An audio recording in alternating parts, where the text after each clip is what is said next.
really safest to do this on a flat surface. Little chocks like this. Pull up, take your brake. Come under your car, work the drive shaft.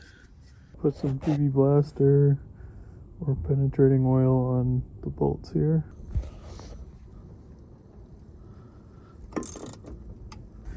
Should be able to take that bolt off. Or break it.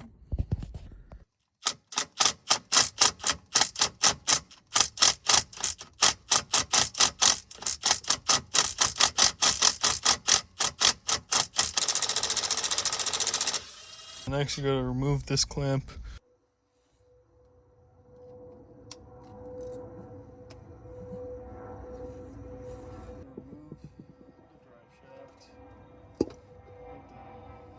If you break one of the bolts or more in the yoke here on the rear differential, like I have here, I hit it with the impact gun a little bit too hard and off it went. So anyways, no big deal. What I decided to replace it with, this is a common thing to do with this vehicle, is replace it with these U-bolts. The idea is you buy this U-bolt and it's made for a different car. I'll get to the part number in a second. And you want to drill out these holes where the threads are to 5/16 drill bit size.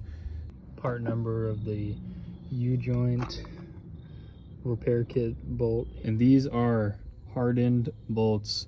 You will not be able to drill through these without a carbide drill bit or something similar.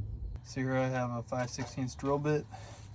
I put some used motor oil on the tip of my drill bit to help this be lubricated better.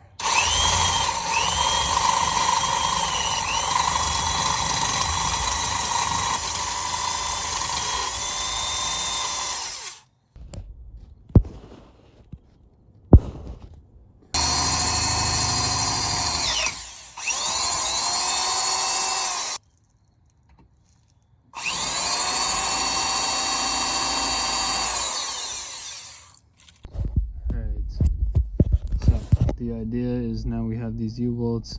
I've just drilled out my 4 bolt holes and we'll stick the U-bolts through there like that, and then we'll put the nuts on the back side.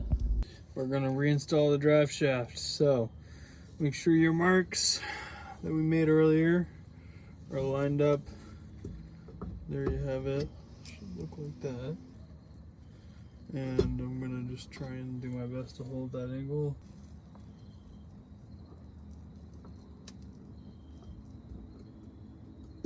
Slide this back on, like how it was earlier. And just make sure your marks from earlier are lining up. I was off by a little bit, so what I'm gonna do is just pull it out,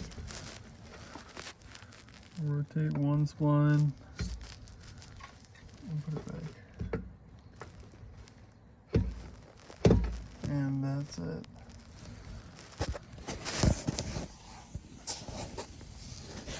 Now I've got my drive shaft lined up with the yoke, and I put in all of my new hardware on both sides, and I made sure to put the lock washers in too.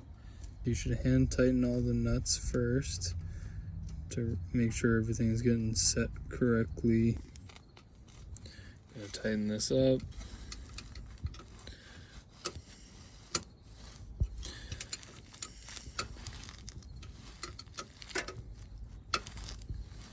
Did you know that they don't use torque wrenches in Germany?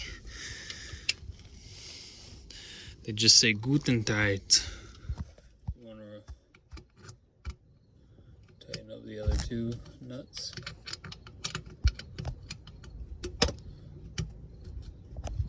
Last step is to replace the hose clamp that we took off here.